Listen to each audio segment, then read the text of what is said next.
Salut ma populace préférée, j'espère que vous allez bien. Moi je suis un peu malade. Aujourd'hui on se retrouve pour une petite FAQ. Je vous ai posé des questions un peu partout sur YouTube Shorts, TikTok, Instagram. Bref, j'ai tout récolté, j'ai fait un petit tri et on va y répondre. On va faire ce qu'on appelle un chit-chat make-up. Qu'est-ce que c'est un chit-chat make-up? C'est que je vais me maquiller, en même temps je vous parle. Et voilà, c'est une bonne ambiance. La première FAQ, j'avais fait une vidéo où on me suivait sur la journée et tout. Mais j'avais vraiment... Je ressentais le besoin de me poser pour discuter. Vous voyez, j'avais pas envie de faire un milliard de trucs. C'est une vidéo qui va être très chill, donc vraiment, prenez-vous un thé, je sais pas, faites du dessin à côté. Genre vraiment, vous pouvez l'écouter de ouf en mode podcast. Bon après, vous verrez pas mon super make-up. Je sens que je vais me louper, c'est sûr. Ça sert à rien que je me sois attaché les cheveux s'il y a la moitié des mèches, tout ça. Mais du coup, pour toutes les personnes qui sont arrivées, je vous fais les présentations de base. Hein. Le premier truc vous voyez sur mon CV. Moi je m'appelle Anna Sophia, faites bien gaffe à l'orthographe, c'est un N, un espace et un F. J'ai actuellement 22 ans, je fais 23 ans le 1er février. Je vis en Suisse, je suis née en Suisse, mais je suis d'origine portugaise. Ça on me pose jamais la question, mais au cas où sachez-le. Je filme avec un Sony ZV-1. Parfait. Au niveau de ce que je fais de ma vie, je suis étudiante. J'entame ma dernière année pour devenir enseignante en école primaire. Voilà. Ok. On va pouvoir commencer. J'ai une petite bosse, mais c'est pas grave, hein. Soyez indulgents. De toute manière, ici, on n'est pas là pour le tuto de l'année, hein. On est là pour discuter. Je sors mon téléphone pour les questions. Cette année va se passer comment niveau vidéo, une par semaine, quand tu veux. Alors, personnellement, comme je vous ai dit, du coup, c'est ma dernière année de formation et je sais que cette année, elle va être assez intense au niveau des cours parce que je suis beaucoup en stage. Moi, le but, j'aimerais bien réussir à tenir un rythme de une vidéo toutes les 2 semaines. Je sais plus parler, c'est fou. Mais je sais pas jusqu'à quand je vais le tenir, je vais faire mon max et sinon bah, ce sera une vidéo quand j'ai le temps. Voilà. Mais on va essayer de tenir un rythme de une vidéo toutes les 2 semaines. Tu peux vivre de tes passions. MDR. C'est très drôle, j'ai reçu beaucoup de DM suite à la vidéo de Joka, genre des monteurs et tout qui me proposaient d'avoir un certain pourcentage de mes revenus YouTube. Sachez que ma chaîne n'est actuellement pas monétisable. Et oui, c'est fou de le croire, mais je vous promets que c'est le cas. J'ai genre le nombre d'abonnés qu'il faut pour avoir une chaîne monétisable, mais le problème c'est que ouais, voilà, j'ai pas encore atteint les 4000 heures de visionnage sur un an. Enfin, je suis qu'à 1600, donc c'est pas tout de suite hein, que j'ai ma chaîne qui est monétisée. Mais si vous voulez que je gagne un max d'argent grâce à YouTube, n'hésitez pas à mettre mes vidéos en boucle hein, en fond, comme ça je me fais mes petites heures de visionnage. Ensuite, la question qui tue, est-ce que tu penses devenir la plus grande youtubeuse suisse? Non.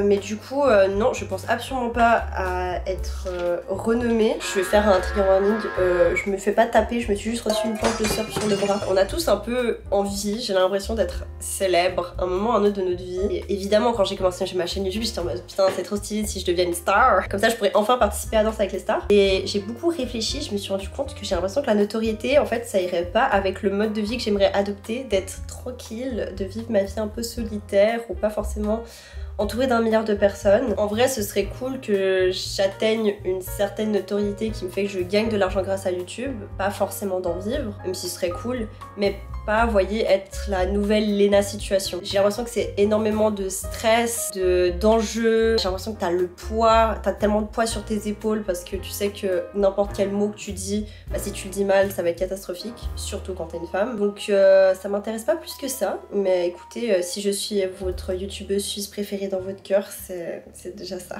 Je sais pas par quelle couleur on va commencer. C'est quoi ton passe-temps favori? Alors, moi personnellement, j'aime beaucoup l'art en général. J'ai commencé, je faisais de la photo. Après j'ai commencé à faire de la danse, du dessin, j'ai même commencé un peu, il y a un moment j'écrivais des histoires. Bref, tout ce qui est par rapport au domaine artistique me plaît beaucoup. Après niveau sport, là en ce moment je me suis mis à fond dans la natation depuis bientôt 1 an et franchement ça me fait du bien de fou. J'ai enfin trouvé un sport dans lequel j'arrive à m'investir et ça fait du bien quoi d'avoir une activité physique quotidienne. Ta musique préférée c'est Hotel California des Eagles, mais shout out à Tales of Dominica de Lina Six qui est aussi une musique que j'apprécie beaucoup. J'ai vraiment un miroir de ma hein.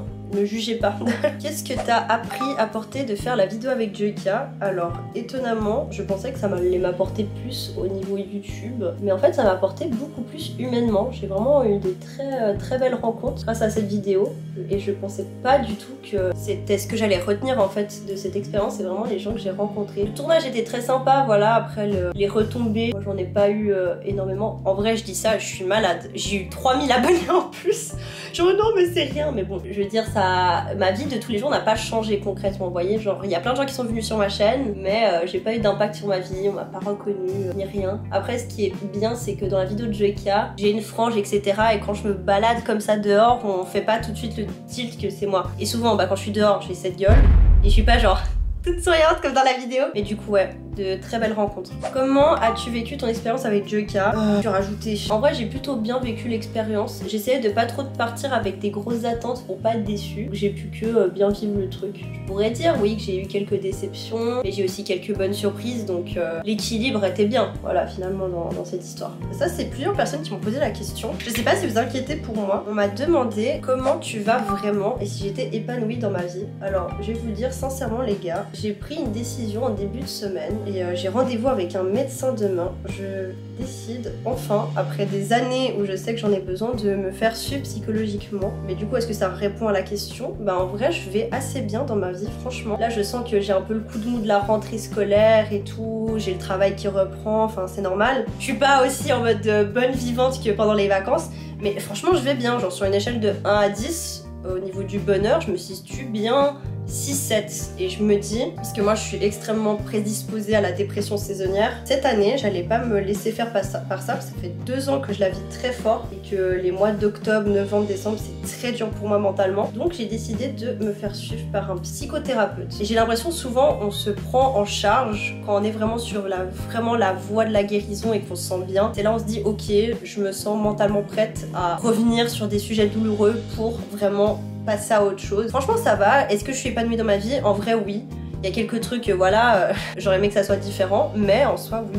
Oui, je vais répondre à ces questions, c'est je vais bien et ouais, je suis plutôt épanouie dans ma vie en ce moment. La chose qui te rend le plus fière, je suis très fière de la personne que je suis devenue. Surtout, à partir de quoi je suis partie. Vraiment, je vous jure, ma vie, les gars, c'est une galère sans nom. Mais je pense comme plusieurs d'entre vous. Et je suis très fière de la personne que je suis devenue. Je vois que vraiment depuis ces dernières années, surtout depuis 1 an et demi, j'ai fait énormément de travail sur moi et sur qui je suis. Et du coup, je suis très fière de tout ce travail et je sens que ça rapporte ses fruits. Je sens que je suis entourée de meilleures personnes, des personnes plus saines, que moi aussi je suis plus saine envers les autres. Donc ouais, je crois que c'est ça qui me rend le plus fière. Je suis aussi très fière de ma mère, parce qu'elle aussi je vois qu'elle a accompli beaucoup de choses dans sa vie. Pour moi c'est un vrai modèle de vie, la femme qu'elle est. Et je suis aussi très fière de ma soeur. Je trouve qu'on est 3 femmes, on est des vraies battantes. Donc je suis très fière des 2 femmes qui m'accompagnent dans ma vie. En plus je sais qu'elle regarde mes vidéos. Chialez pas trop là, bande de chialeuses. T'as les crampes-T. Bref. On va passer à la prochaine. T'as combien de tatouages? Alors actuellement j'en ai que 2, mais mon premier date il y a même pas encore 1 an. C'est quand même un certain coup. Du coup là je vais prendre une petite pause. Mais du coup les tatous que j'ai une fenêtre sur ma cuisse qui est assez symbolique à mes yeux. Et il y a 1 semaine j'ai fait une petite fleur dansante sur ma cheville. C'est très dans la vibe actuelle de voilà, faut s'amuser dans la vie. Faut être comme cette fleur, profiter de chaque jour comme si c'était le dernier. D'ailleurs n'oubliez pas de dire aux gens que vous aimez, que vous les aimez. On a tendance à pas le dire assez. Mais d'ailleurs c'est très drôle parce qu'il y a encore 2 ans, vous avez vu je saute du coq à l'âne, mais il y a encore 2 ans pour moi c'était pas du tout envisageable de me faire tatouer. Vraiment j'étais le genre de personne qui disait non mais moi je suis quelqu'un de trop indécise, je change beaucoup d'avis, beaucoup de style, je suis un peu un caméléon donc c'est pas fait pour moi d'avoir quelque chose de permanent sur mon corps. Et en fait c'est le jour où j'ai eu un truc pas grave, hein. J'ai eu une appendicite, du coup on a dû m'opérer le jour même et j'ai très mal vécu cette opération. J'ai beaucoup complexé sur mes cicatrices parce que c'était un moment dans ma vie où j'aimais pas du tout mon corps. Et en fait ces cicatrices qui sont toujours visibles à l'heure actuelle sur mon joli bidon, bah je me suis dit en fait les cicatrices c'est quelque chose de pas choisi mais c'est comme une sorte de souvenir de ce qui s'est passé dans notre vie. Et les tatouages c'est un peu la même chose, même si dans quelques années peut-être qu'on va se dire ah bah c'est plus du tout l'esprit actuel que j'ai, c'est quand même un souvenir de ce qu'on a pu être. Et vu que bah, de toute manière notre corps pour moi c'est qu'une enveloppe corporelle hein, qu'on va pas garder, autant avoir des souvenirs de soi, c'est pas grave. On peut avoir un tatouage qui dans quelques années sera plus d'actualité, mais c'était la nous d'il y a quelques années et je trouve ça sympa d'avoir un petit souvenir. Ton ou tes futurs voyages? Actuellement, j'aimerais bien partir en février. J'ai quelques idées de destination, mais rien n'est encore planifié. Ensuite, dans 2 ans, j'aimerais partir 6 mois à l'étranger. 6 ou 4 mois, enfin je veux dire une longue période. J'ai déjà la destination d'où j'aimerais vivre. Je vous la dis pas. Surprise pour vous. Moi je sais déjà où je veux aller, mais du coup j'ai 2 ans pour m'organiser. Et je vais essayer de blender tout ça. Là, ça fait un gros caca, alors que là, c'est bien étiré. Quelle direction veux-tu prendre avec ta chaîne YouTube? Et après, on m'a demandé aussi si, genre, quels étaient mes prochains projets, nouveaux projets et tout. Alors moi, je vous dis sincèrement, les gars, il va pas avoir de grands changements. Ma chaîne YouTube, ça va être comme ça l'a toujours été, à l'image de ce que je veux faire sur le moment. Il y aura toujours les JDV un mois sur deux. Il y aura de temps en temps des vidéos d'art. Quand j'arrive, faire des vidéos de danse. Je vous avais déjà dit l'année dernière, j'aimerais bien faire plus de courts-métrages et de fiction. Déjà, il y a Tic Tic Boom qui a pu sortir. Je suis très fière de ce projet. Actuellement, je vais pas faire de fit and fun ni rien. Enfin, sur les chaînes YouTube des autres, ça me dérange pas, mais sur ma chaîne YouTube, j'ai pas envie de m'investir là-dedans. Il y a toujours le podcast, mais en fait, il y a énormément de projets que j'ai en tête, ou de même de nouveaux concepts, mais je sais que cette année, elle va être assez chargée. Donc, j'essaye de prendre soin de ma tête et de pas me dire faut que je fasse ça, faut que je fasse ça. Non, j'y vais comme je le sens. Si sur ce moment-là, je me sens de ok, on va faire des vidéos très chill, on va pas faire des gros projets. Si j'arrive, les gars, évidemment que cet hiver, je vous sors la vidéo où on joue au curling. Bah franchement, en vrai, le curling, moi ça m'a déjà intrigué. Hein. C'est une bonne vidéo et je pense que tu vas la faire du coup. Mais dites-vous que si je l'ai pas fait cette année, ce sera une prochaine fois. Elle sera faite, un jour ou l'autre. Comment se déroule un tournage vidéo de danse? En soi, tout dépend desquels. Parce que quand je fais des tournages vite faits, on doit quand même prévoir la date avec la personne qui me cadre. Et moi, personnellement, en fait, je réfléchis en amont quand je fais mes chorégraphies à comment on pourrait les cadrer. En gros, je dirige aussi un peu le cadrage. C'est comme si j'étais un peu réel, quoi. Après, ça dépend, voilà. Il y a certaines vidéos qui sont plus travaillées, mais en principe, c'est souvent moi qui travaille tout l'aspect, la DA. Après ça dépend, parfois il y a des tournages qui en une minute, non, en 1 heure c'est plié, d'autres c'est plus toute l'après-midi, voire toute la journée. Tic Tic Boom, ça a fallu 2 jours pour le faire. Bah, y a le clin d'œil de la danse au départ et puis après au final on a fait d'autres chorégraphies, mais des chorégraphies de combat cette fois-ci. Pour les couleurs je pense que c'est bon. Petit dégradé. J'ai pas bien nettoyé là, mon pinceau du coup c'est un peu orange, c'est pas que jaune. Je vais le mettre avec un peu avec mon gros doigt. Attendez, je sais plus regarder. Je sais pas si je tente de faire un trait d'eyeliner parce que j'ai l'impression que ça cadrerait mieux mon... Ça harmoniserait le tout quoi. On va essayer. Je sens que je vais me louper, c'est sûr. Alors quelqu'un m'a demandé quelles étaient mes inspirations. Si on parle purement YouTube, je dirais que au niveau de mes montages, je m'inspire beaucoup de comment fait Lena, évidemment, parce qu'ils ont fait le même genre de vidéo. Il y a aussi Ezil que j'apprécie beaucoup. Stiltonic. Ça c'est les gens un peu dans la même vibe. Oh non! On n'a rien vu. Entre guillemets, moi je m'inspire de tout le YouTube game. Vous voyez, au niveau du montage, typiquement, le monteur de Squeezie est assez exceptionnel. Après, dans le milieu plus artistique, j'aime beaucoup le chanteur Loïc Notet. Il m'inspire énormément. Damien Chazelle aussi, qui est un réalisateur. Il a réalisé La La Land, Whiplash, Babylone récemment. On va dire, est-ce que finalement, c'est pas la... Oh, je l'ai fait tellement beaucoup trop bas. Je suis pas du tout, messieurs. Du coup, je disais, finalement, est-ce que ce serait pas la vie qui m'inspire et tout ce qui m'entoure? Si tu pouvais retourner en arrière et changer quelque chose, que changerais-tu? Alors peut-être la décision d'avoir fait ce liner. Et si je réponds premier degré à cette question, pour moi il faut rien changer dans la vie. Les erreurs qu'on fait dans la vie nous permettent de ne plus les refaire. Et il faut les avoir faites un jour. Donc quand vous avez l'impression que vous avez gâché votre vie en faisant un truc, bon, si vous avez tué quelqu'un, peut-être là vous avez un peu abusé, mais concrètement faire des erreurs, on a besoin de ça pour vivre et devenir quelqu'un réellement. Et du coup pour moi il ne faut pas changer. Les choses elles se passent d'une certaine manière et pour moi il y a un sens à ce qu'elles se passent comme ça, vous voyez. C'est moche. À la caméra on dirait pas que c'est si moche. Qu'as-tu à dire à la Anna Sophia d'il y a 5 ou 10 ans? Franchement meuf, tu peux être grave fière de toi. Tout ce que t'as accompli, tout ce que tu t'es pris sur la gueule et t'as pas baissé les bras en général, t'es quand même resté la tête haute et tu peux vraiment être fière de la personne que tu es devenue. Genre frère, est-ce que tu sais que tu as été choisi parmi 200 youtubeurs pour faire une vidéo avec JK? Genre dinguerie quoi. Prochaine question. Est-ce que vous êtes en couple avec Mixte? Alors ce qui est très gênant c'est de savoir qui est la personne qui m'a posé cette question. Donc Mixte, va falloir me laisser tranquille. Je t'ai déjà dit pendant le tournage que je me mets du mascara dans l'œil. Attends, j'ai un problème de mascara, je vous jure que c'est... Oui, allez, oui. Qu'il faut me laisser tranquille, voilà. Parce que sinon au bout d'un moment c'est considéré comme étant du harcèlement. Moi je vais ramener mes avocats. Là je rigole. Mais pour répondre à cette question, non, nous ne sommes pas en couple. Arrêtez de pitié quand une femme et un homme s'entendent bien de les mettre systématiquement en couple. Bref. Quelles sont les valeurs les plus importantes à tes yeux? Putain, question profonde. Alors je sais que pour moi c'est très important que les gens soient honnêtes. J'ai eu énormément de peine dans ma vie avec des gens qui n'osaient pas dire les choses. La bienveillance aussi. Parce qu'on peut ne pas être d'accord avec tout, mais il faut toujours le faire avec bienveillance. De l'empathie, très important. De réussir à sentir empathique et ouvert d'esprit. Comment j'ai pas pu le dire? ouvert d'esprit, Mazette. Tellement important. Mais ça, c'est dans la vie de tous les jours et c'est pas qu'une question ouvert d'esprit, soyez LGBT friendly et tout. C'est vraiment dans le sens où parfois, il y a des gens qui peuvent agir d'une certaine manière et c'est tellement pas de notre culture. Mais culture dans le sens, chaque famille a sa culture, vous voyez. Vous êtes né et éduqué d'une certaine manière et parfois des gens peuvent réagir d'une certaine manière et on connaît pas les gens à 1 milliard de pourcents. Et du coup, faut essayer de prendre le temps d'être ouvert et pas forcément être directement dans le jugement de la personne parce qu'on ne sait pas par quoi elle a pu passer, etc.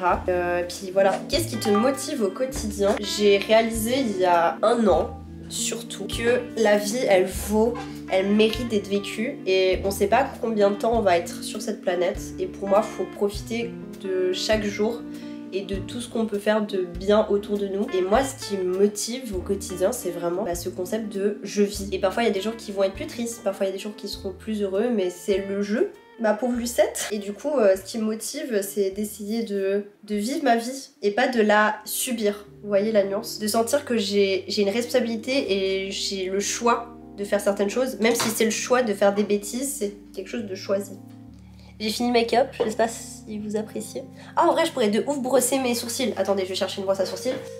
J'ai mon savon, ma brosse à sourcils qui est juste un ancien mascara. C'est vrai que l'argent pousse sur les arbres en Suisse. Mais bien évidemment, nous sommes dans un pays rempli de richesses exceptionnelles. Nous vivons tous dans des chalets. Ça me paraît assez évident. Quels sont tes objectifs aujourd'hui? Alors si on parle de YouTube, sincèrement j'essaye de pas trop me prendre la tête avec tout ça. Parce qu'il y a quelques temps, quand j'ai vraiment commencé ma chaîne, j'ai beaucoup voulu monter de ouf numériquement. Gagner plus d'abonnés, faire plus de vues, etc.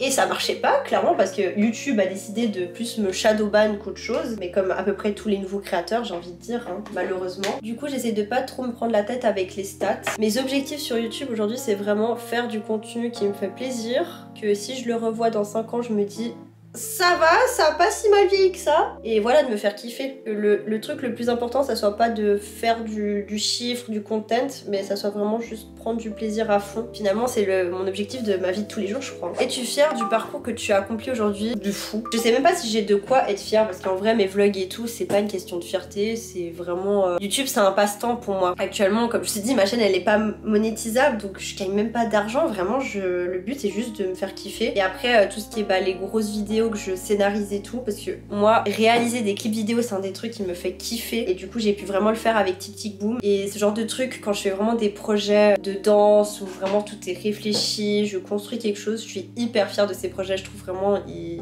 rendent super bien. Et ouais. Et on arrive à la dernière question, qui n'est pas vraiment une question, c'est une personne qui disait qu'il n'avait pas d'inspiration pour une question et qui m'a dit raconte-nous une anecdote. C'est très vague parce que dire juste de raconter une anecdote sans spécifier un thème c'est compliqué. En vrai je peux faire une anecdote par rapport à ma chaîne YouTube. Si vous regardez ma chaîne YouTube, la première vidéo c'est un court métrage de danse. Entre guillemets ça compte pas comme une vraie vidéo faite pour YouTube, c'était un travail. Ma deuxième vidéo c'est un vlog d'un road trip que j'ai fait avec mon ex. Il y a eu une vraie discussion qui a été amenée sur si on filmait notre voyage ou non. Et je me rappelle que mon ex c'était hyper chaud qu'on filme, qu'on fasse un putain de vlog et qu'on le poste sur YouTube. Et de mon côté, en fait, j'étais absolument contre ça. J'étais vraiment en mode ouais, non, mais à la limite, on fait une petite vidéo de 3 minutes à mettre sur Insta, mais j'ai pas du tout envie qu'on partage nos vacances et tout sur YouTube. L'idée me plaisait pas du tout, mais je faisais déjà des vidéos et tout, mais c'était des vidéos que je gardais pour moi. Et le fait de les poster sur internet aux yeux de tout le monde me dérangeait. Et au final, au fur et à mesure des discussions et tout, on est parti de ce truc. J'ai fait ce montage et ça a été le premier vlog